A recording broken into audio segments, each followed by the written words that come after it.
Hi there, it's Mrs. Ferris from Wood Library, and it's time to shine the spotlight on another children's book author and illustrator. Today we're going to be shining the spotlight on Don Freeman, the author of Corduroy and many other children's books. Don was born in 1908, and this is what he looked like. He didn't start off to be an illustrator, but he always loved to draw. From the time he was 7 years old, he always had crayons and paper around him, and he loved to draw whatever he saw around him. When he graduated from high school, his grandmother gave him a very special gift and sent him to an art school in San Diego. And when he finished that course, well, he came back not only with a wife, but an ambition to keep drawing, and he came to New York City. He loved the theater life, and in order to support his drawing habit, he was a musician in a band. He played the trumpet. And one night when he was going home, he left his trumpet on the subway. And from then on, he decided he better focus on what he was really good at, and that was drawing and illustrating. So we're going to start off today with probably my favorite book and his most famous book, Corduroy.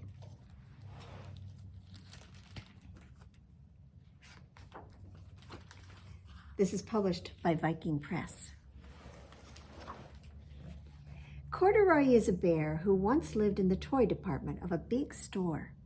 Day after day, he waited with all the other animals and dolls for somebody to come along and take him home. The store was always filled with shoppers buying all sorts of things, but no one ever seemed to want a small bear in green overalls. Then one morning, a little girl stopped and looked straight into Corduroy's bright eyes. "Oh, Mommy," she said, "look, there's the very bear I've always wanted." "Not today, dear," her mother sighed. "I've spent too much already. Besides, he doesn't look new. He's lost the button to one of his shoulder straps." You see that? Corduroy watched them sadly as they walked away. "I didn't know I'd lost a button," he said to himself. "Tonight, I'll go and see if I can find it." Late that evening, when all the shoppers had gone and the doors were shut and locked, Corduroy climbed carefully down from his shelf and began searching everywhere on the floor for his lost button. Suddenly, he felt the floor moving under him. Quite by accident, he had stepped on an escalator and up he went. Could this be a mountain, he wondered? I think I've always wanted to climb a mountain. He stepped off the escalator as it reached the next floor, and there before his eyes was a most amazing sight. Tables and chairs and lamps and sofas and rows of beds. "This must be a palace," Corduroy gasped. "I guess I've always wanted to live in a palace." He wandered around admiring the furniture. "This must be a bed," he said. "I've always wanted to sleep on a bed." And up he crawled onto a large, thick mattress. Why, all at once he saw something small and round. "Why, here's my button," he cried, and he tried to pick it up. But like all the other buttons on the mattress, it was tied down tight. He yanked and pulled with both paws until pop! Off came the button, and off the mattress Corduroy toppled, bang, into a tall floor lamp. Over it fell with a crash. Corduroy didn't know it, but there was someone else awake in the store. The night watchman was going his rounds on the floor above. When he heard the crash, he came dashing down the escalator. "Now who in the world did that?" he exclaimed. "Somebody must be hiding around here." He flashed his light under and over sofas and beds until he came to the biggest bed of all. And there he saw 2 fuzzy brown ears sticking up from under the cover. "Well, hello," he said. "How did you get upstairs?" The watchman tucked Corduroy under his arm and carried him down the escalator. He set him on the shelf in the toy department with the other animals and dolls. Corduroy was just waking up when the first customers came into the store in the morning. And there, looking at him with a wide, warm smile, was the same little girl he'd seen only the day before. "I'm Lisa," she said, "and you're going to be my very own bear. Last night I counted what I've saved in my piggy bank, and my mother said I could bring you home." "Shall I put him in a box for you?" the saleslady asked. "Oh, no, thank you," said Lisa, and she carried Corduroy home in her arms. She ran all the way up 4 flights of stairs into her family's apartment and straight into her own room. Corduroy blinked. There was a chair and a chest of drawers, and alongside a girl-sized bed stood a little bed just the right size for him. The room was small, nothing like that enormous palace in the department store. "This must be a home," he said. "I know I've always wanted a home." Lisa sat down with Corduroy on her lap and began to sew a button on his overalls. "I like you the way you are," she said, "but you'll be more comfortable with your shoulder strap fastened." "You must be a friend," said Corduroy. "I've always wanted a friend." "Me too," said Lisa, and she gave him a big hug. Now you might be wondering, how did Corduroy get his name? It's not a usual name like Teddy or Brownie or Fuzzy. Well, let me show you my Corduroy. This is him. And let's take a close look at his overalls. Do you see that the fabric is ridged? That's what Corduroy looks like. So we're going to do a craft project where you get to make some ridged overalls for a Corduroy puppet. I'll be right back to show you all how to do it. So we're going to make our own Corduroy bear, a finger puppet that will look just like this. In your take and make bag, there was a pattern of a bear with 2 holes punched in so you can put your fingers through. You would also find 2 buttons, a piece of corrugated cardboard, a paintbrush, and some green paint. From home, you're also going to want to have a crayon to color your bear, a marker to draw his face, a glue stick to put the buttons on, and some scissors to cut him out. So the first thing I'm going to do is I'm going to draw the face on my bear. I'm going to give him 2 eyes, and I'll turn it around so you can see.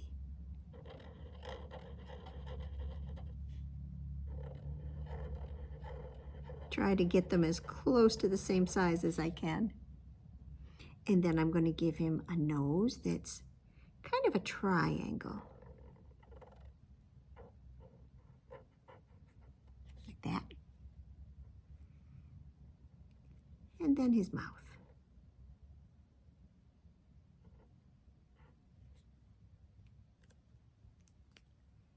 Next, I'm going to take my crayon and color the bear.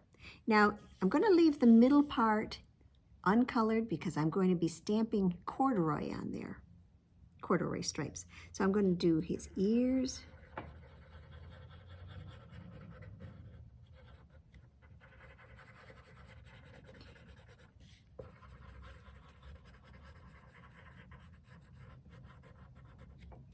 and his face, and his arms, and his feet.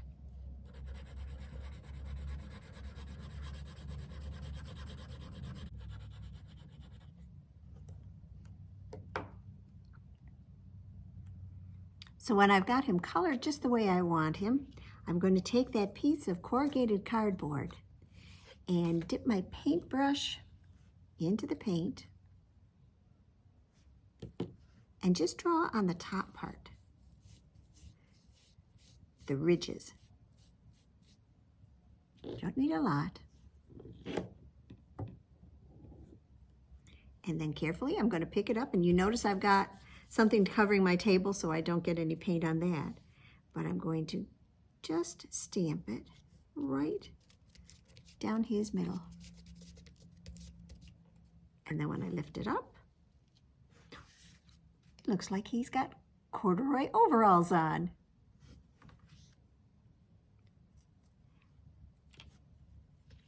So now I'm going to take my scissors and cut him out.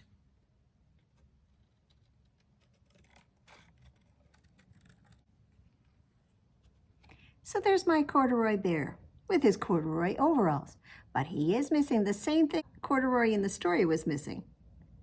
Do you remember? Buttons for his shoulder straps. So I'm just going to get my glue stick, put a little bit of glue on the back of the button, and put it right where it would be for his shoulder strap. And the same with the other button.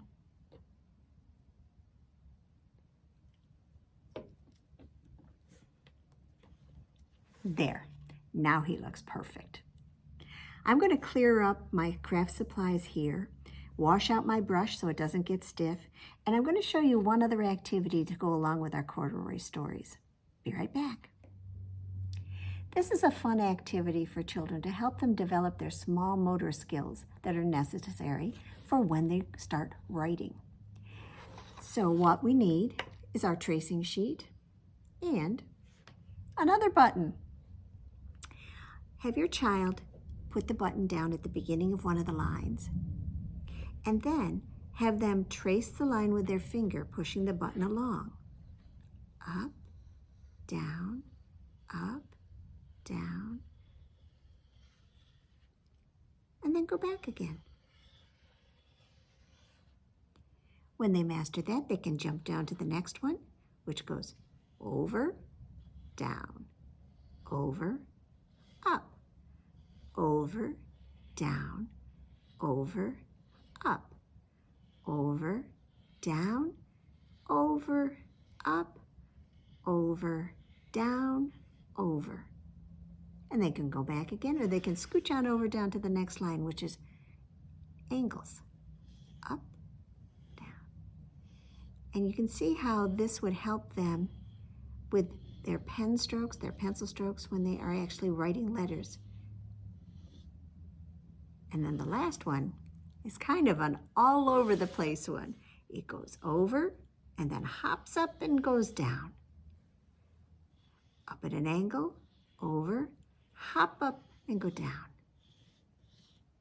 You can do that with all kinds of lines, but as I said, it's a great way to help develop their small muscles so that when they're ready to pick up crayons, pencils, pens, markers, to do writing, whether it's real letters or just pretend, they're going to be ready. Our next book by Don Freeman is called Dandelion, and it's about a lion who looks quite the dandy. What a mane. On a sunny Saturday morning, Dandelion woke up, stretched and yawned, and jumped out of bed. After doing his daily exercises, Dandelion looked out the window and blinked his eyes and said, "I wonder if the mail has come." He put on his sweater and went outside to the mailbox, and there was a letter, and it was written in fancy gold ink. "Dear Dandelion," it read, "you are invited to my tea and taffy party on Saturday afternoon at 3:30. Come as you are. Sincerely, Jennifer Giraffe." Dandelion was very excited. "Why, that's today," he said. "It's a good thing I planned to get a haircut." As soon as he had washed and dried the breakfast dishes and made his bed nice and neat, he ran down the street to the barber shop. Lou Kangaroo had a chair waiting for him. First he trimmed Dandelion's hair, then gave him a shampoo. Dandelion thought he should have a manicure too. That means his nails.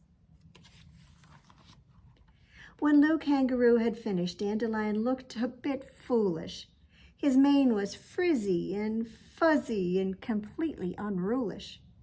Maybe a wave would help, Lou suggested, showing him a picture of the latest fashion magazine for lions. Dandelion agreed. This was exactly what he needed. So Lou went about curling his mane. He looked magnificent. But now Dandelion thought he really should wear something more elegant than a sweater to the party. "This jacket is the very newest style," said Theodore the tailor, "and it just fits you. All you need now is a cap and a cane. Happy Crane will be happy to help you." Oh, what a dapper dandy he had suddenly become. Curly mane, spiffy jacket, a cap, and a cane. "It's nearly 3:30, said Dandelion. "I've just time to get something for my hostess." A bouquet of dandelions would be perfect. He knew this tall door very well, having been there many times before. He rang the bell, and when Jennifer Giraffe opened the door, she looked very surprised.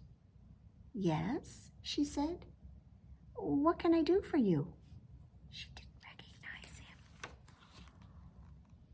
"Why, I've come to your party," he answered. "Oh, I'm sorry, sir, but you're not anyone I know," said Miss Giraffe. "You must have come to the wrong address." And with that, she closed the door right in poor Dandelion's face. "I'm Dandelion," he roared. "You've made a mighty mistake." But there was no use knocking. The door stayed shut tight. Dandelion began walking back and forth, up and down the long block he paced. And as he paced, the sky grew dark, and then a sudden gust of wind sprang up and blew away his beautiful bouquet. And his snappy cap flew off.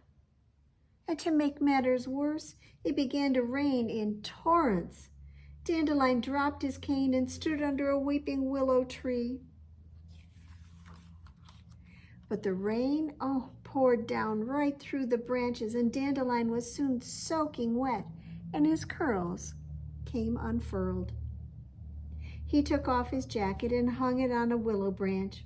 Luckily, he'd kept on his sweater.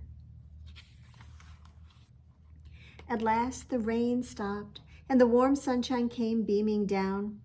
Dandelion decided to sit on Jennifer Giraffe's front steps until his mane was dry. You do know that a lion's hair is called his mane. While he sat there waiting, he spied 3 dandelion flowers under the bottom step where they'd been protected from the wind and the rain. He picked the dandelions and said, "I think I will try again." So he rang the bell. "Well, if it isn't our friend Dandelion at last," said Jennifer Giraffe. "We've been waiting for you for the past hour. I do hope you weren't caught in that awful cloudburst." Everyone at the party greeted him heartily. And later on, when all her guests were enjoying tea and taffy, Jennifer Giraffe told Dandelion about the silly-looking lion who had come to the door earlier. Dandelion almost spilled his cup of tea as he reared back and laughed uproariously. "Oh, that was me. I was that silly-looking lion." Miss Giraffe was so flustered she got herself all tangled up in her long pearl necklace. "Oh, Dandelion, I do apologize for having closed the door on you." And she started blushing. "I promise never to do such a thing again." "And I promise you I will never again try to turn myself into a stylish dandy," said Dandelion as he sipped his tea. "From now on, I'll always be just plain me." I thought it might be fun to make our own dandelions, so I'm going to be using a paper plate, some strips of cardstock, my glue stick, or you can use tape, a marker, and a couple of googly eyes. So the back side of my plate is going to be the face. So I'm going to be gluing the mane all around the outside. And before I put it on there, I'm going to take my marker, you could do this with a pen or a pencil, and I'm just going to curl those just a little bit so that I can make Dandelion look dandy. Just bend it around the marker so it has a slight curl to it.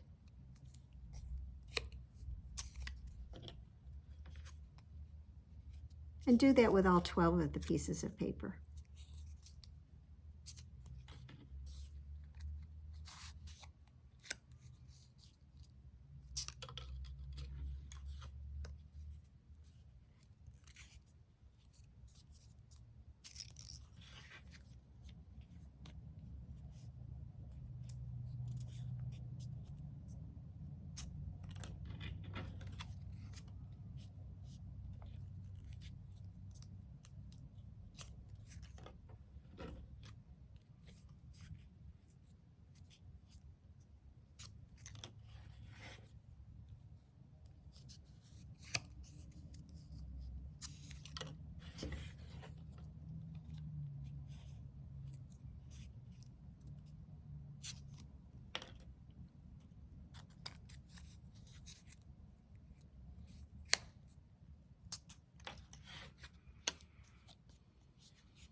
When you've got all of your curls made, then take your glue stick, put some glue on the inside of the curl, like that, and then press it onto your plate so it curls around. As I said, you can also use tape if you don't want to use a glue stick. And I'll leave a little bit of space and add the next one.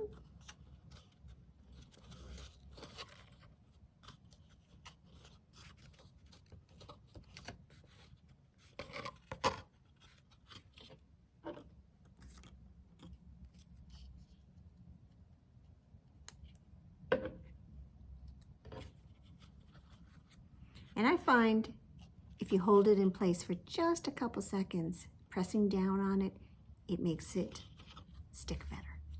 So I'm going to go all the way around with it.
Now that I have his curly mane all done, all he needs are his eyes.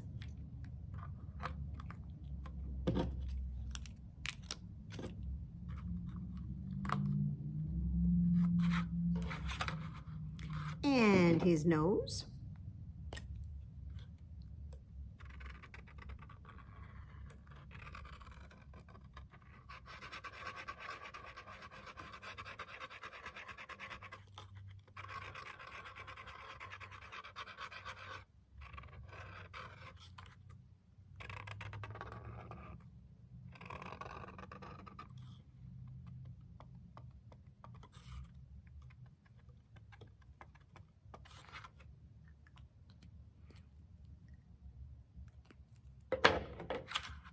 And there's my Dandelion. Let's have one more book by Don Freeman. And this is called A Rainbow of My Own.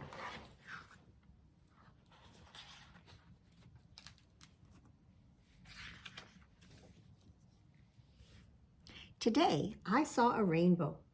It was so beautiful that I wanted to catch it for my very own. I put on my raincoat and hat and ran outdoors. Fast as the wind I ran. But when I came to where the rainbow should have been, it wasn't there. I thought, maybe some rainy day a rainbow will come and stay a while. I'll be walking along slowly, and suddenly I'll hear a soft whirring sound like the wings of a bird. I'll look around and see a rainbow following me. I'll know by the way it circles and whirls it wants to play. So I'll hop over my rainbow, and my rainbow will leap over me. I'll climb up one side and slide down the other. My rainbow will make a peacock fan for me to walk in front of, and a hammock for me to swing in. We'll play a game of hide and go seek. I'll shut my eyes and count to 20 and then look all around. Now, if I were a rainbow, where would I hide? In a flower garden, of course. Rows of flowers look like a rainbow. And suddenly, the sun came out again from behind the rain clouds, and my pretend rainbow disappeared, just the way real rainbows do. But when I came back home, I saw something glowing inside the window of my room. When I ran indoors, there was a rainbow dancing on the wall. The sun was shining through the water in my goldfish bowl and made a rainbow just for me. A rainbow of my very own. So we're going to try making a rainbow of our very own, an initial rainbow. So inside your pack, you should have found a great big letter for the first letter in your name. My name is Mary, so I have a great big M. And we're going to show you how to do this. So I'm going to direct my camera down and let's get started. For our rainbow alphabet art, you're going to need your paper that has your initial on it. You're going to need some tissue paper squares. And this tissue paper that was in your package is bleeding tissue paper, and that's why we like it, but it could get a little messy on your fingers, so have a towel nearby so you can wipe your fingers off. You're also going to want either water or vinegar. Either one will work well, and I recommend using your paintbrush that we used when we did corduroy to put the water or the vinegar on your letter. So I'm going to dip mine in my bowl, and I'm going to paint inside the lines. Not the whole letter, just a little bit of it. And then I'm going to take the squares of tissue paper and lay them right inside my letter. And I'm going to vary the colors. And when I get up to the part where I didn't put any water, well, then I'm going to add a little bit more so I can keep going up.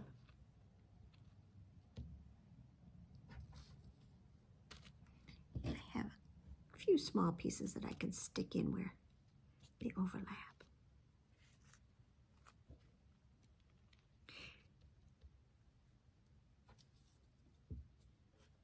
Just keep going around.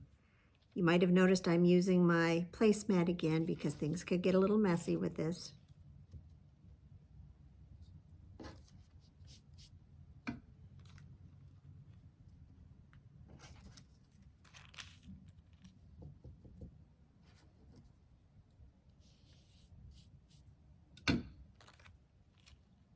And what we're going to see happening is the colors from the tissue paper are going to bleed out onto the paper.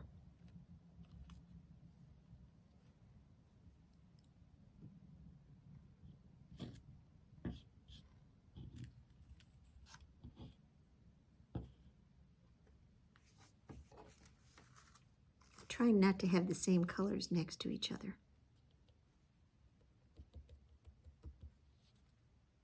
If I can help it.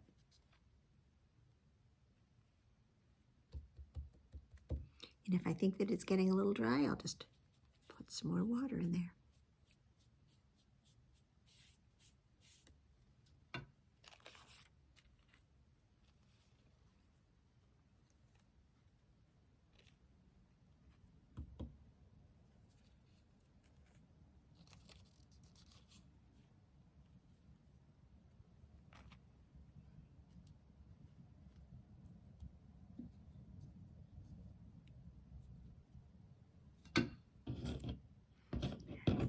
Few scraps here that I'm filling in any of the white places with.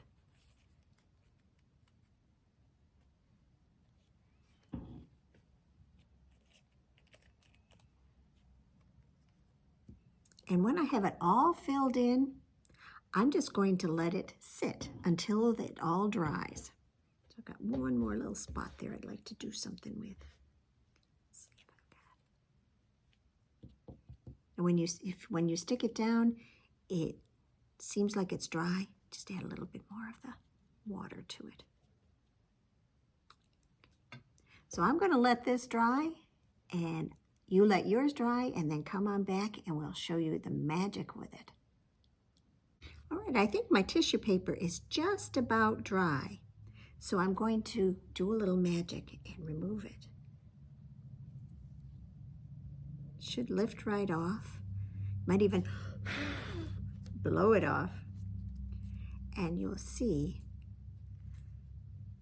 how all of your letters have turned into rainbow colors.